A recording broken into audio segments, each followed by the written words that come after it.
Happy, what is today? Thursday? Yeah, I think today's hard to keep track because I'm on with the day job, the Tuesday, Thursday, Saturday.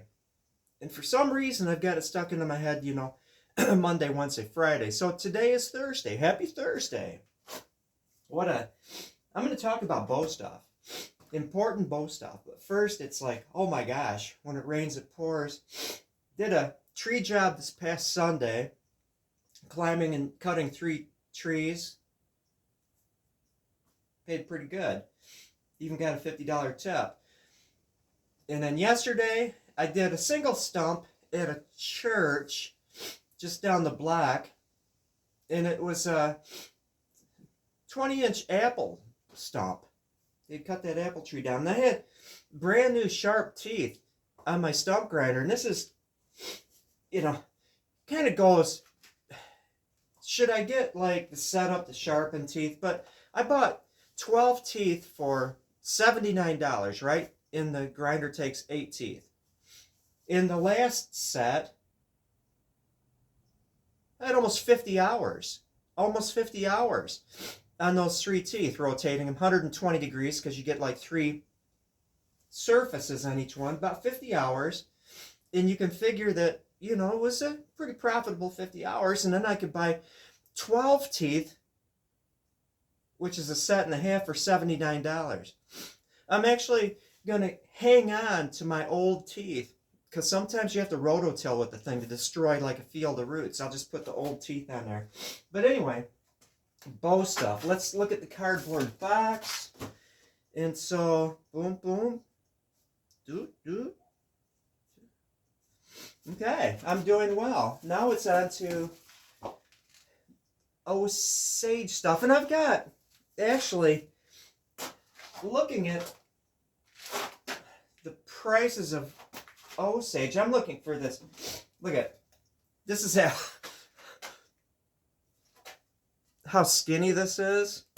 It's kind of ridiculous. I wound up working down to a growth ring.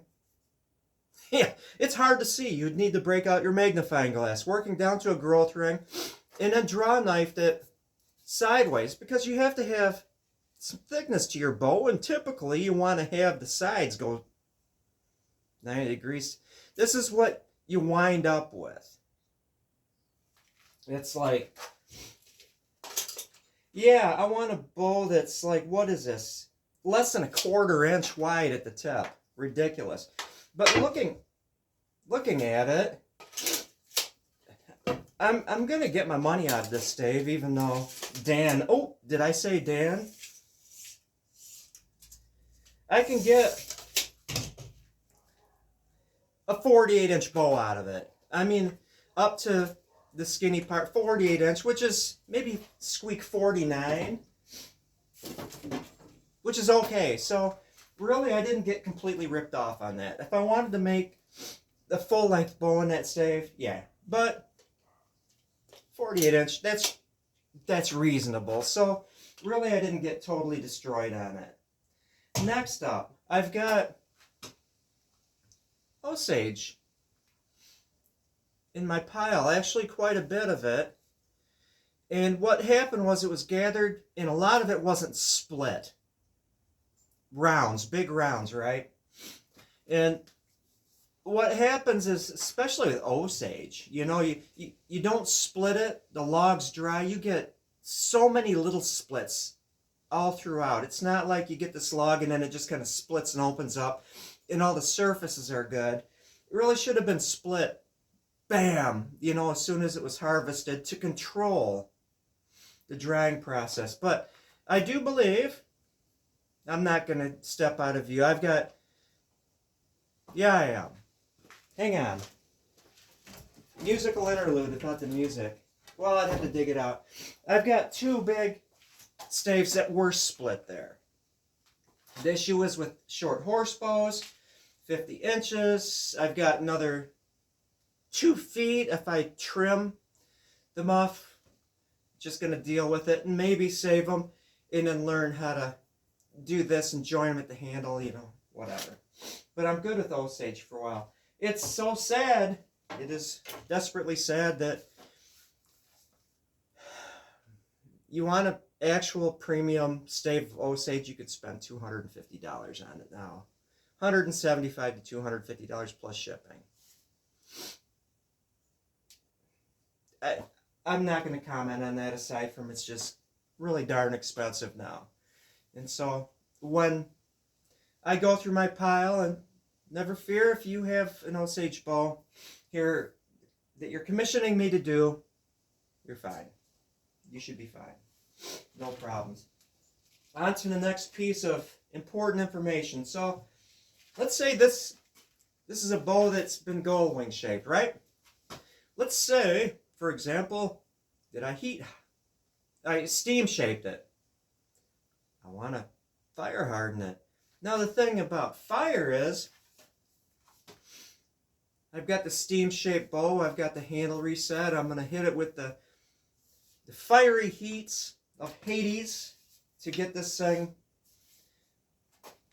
actually over-dried, force-dried. And you do some stuff, you burn off the hemocelluloses and all this other stuff, but you know, whatever.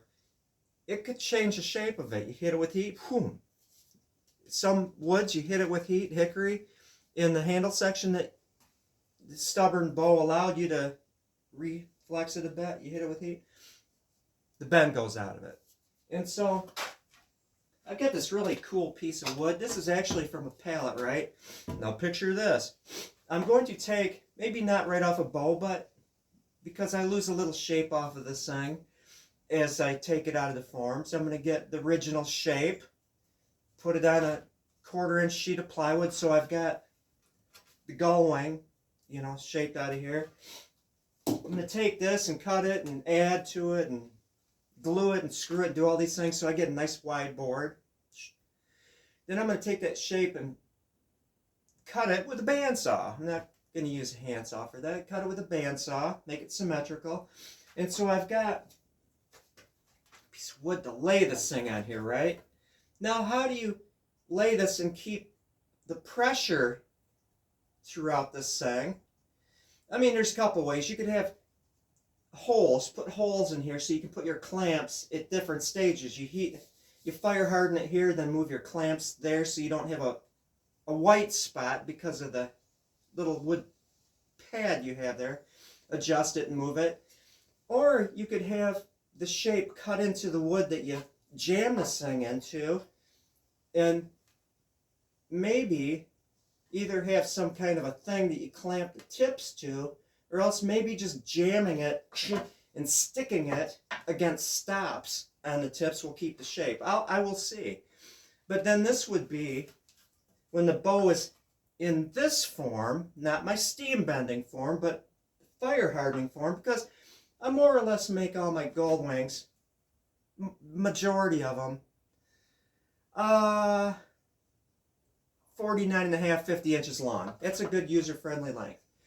If they're shorter, you know, you could always put wedges or something here to keep the pressure so it's pushed together. You're pushing towards the center on both tips to keep this thing in the bending form.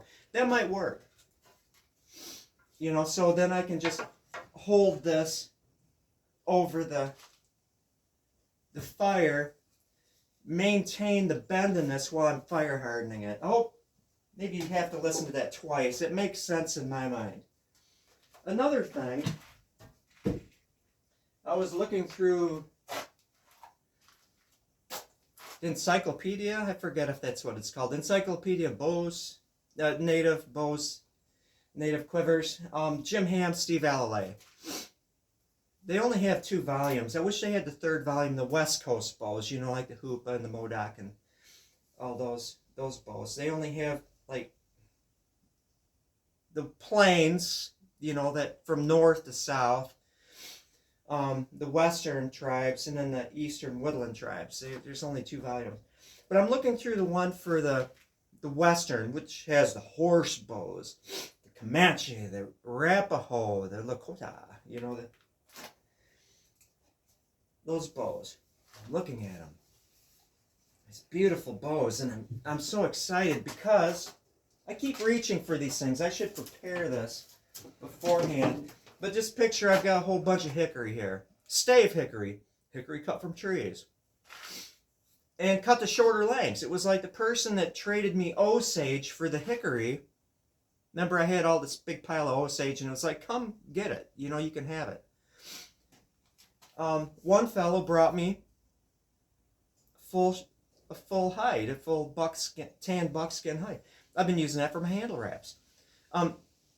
Coffee staining it, and then smoking it to give it that old-time luster. Another fellow, it's like, hey, here's some hickory. Gave me hickory staves. Perfect for horse bows. It was like kismet.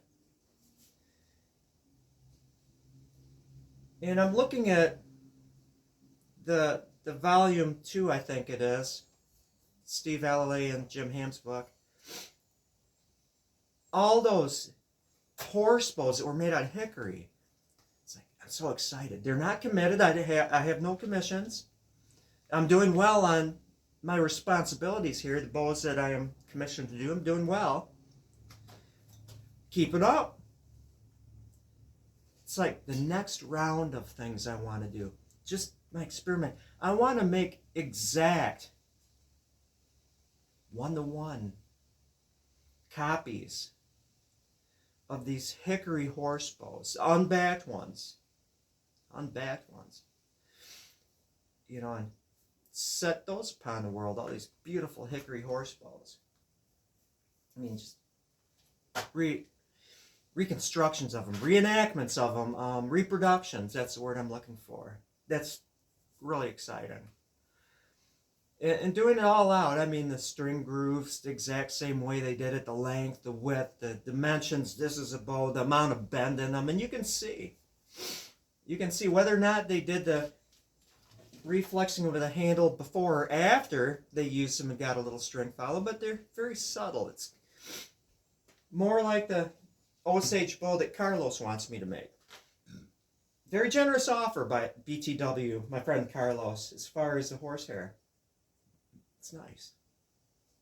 Might take you up on it, because I've got horse bow fever. I don't know why they just attract me so much. You know, you drag things from your childhood, right? It's like, why do I like red oak so much? Well, the very first bow I had as a kid was this little red oak bow, and it said it was made by a Cherokee craftsman. And I bought it at a tourist trap, you know, where you can get all this, that, and other stuff. And it was a lightweight, lighter than my friends' bare recurves and the fiberglass bows and stuff like that. But I liked it. Sitting out there, as I said many times before, the grill, my parents let me play with fire as a kid, you know, I survived. It's a generation where they just turn the kids loose, and you know, one of the neighbors had a dinner bell. It's like, when that neighbor rang the dinner bell, everyone ate at the same time. All the kids converge upon their homes, eat dinner. Sometimes you drag friends home, they would eat dinner at your house. It was a better way of life than the screen time way of life. And then after dinner, ring the dinner bell, everyone would go back out again. You know, it's and another thing I remember, I went to another, it was a gas station, I think in northern Michigan. I forgot what, I was just a kid again, right? And long time ago, and the gas station also sold tourist stuff. But there was this bow made by a native person, an old bow, right? It was strung. I didn't realize they shouldn't have had it strung forever. You know, but it was sitting on the counter where you pay. It was just sitting on the counter with a price tag on it. And I remember looking at that bow, and it was very short. It wasn't a gull-wing. It looked like it was a plains bow. It had a little bit of string follow here. I'm remembering, if sharp as a tack when it comes to some things. It's a short bow. That made an impression on me. Boy, Mom and Dad, I wish you would buy that bow for me, but it was $75. You know, I remember this thing. And I was a kid. This beautiful native-made bow. And it was a short bow. Maybe if there was a long bow there with the narrow, deep handle sitting on that counter for $75, who knows? You know what attracts us? The psychology of humans. But I remember that bow. I remember my first little red oak bow that was nothing more than a slat, and it had just a short sheet, glued on as a riser, and it was weaker than heck. If I had watched my videos back then, you know what I would have done? I would have cut a couple inches off of it and made new string grooves, and every inch I cut off could have raised that bow 5 pounds.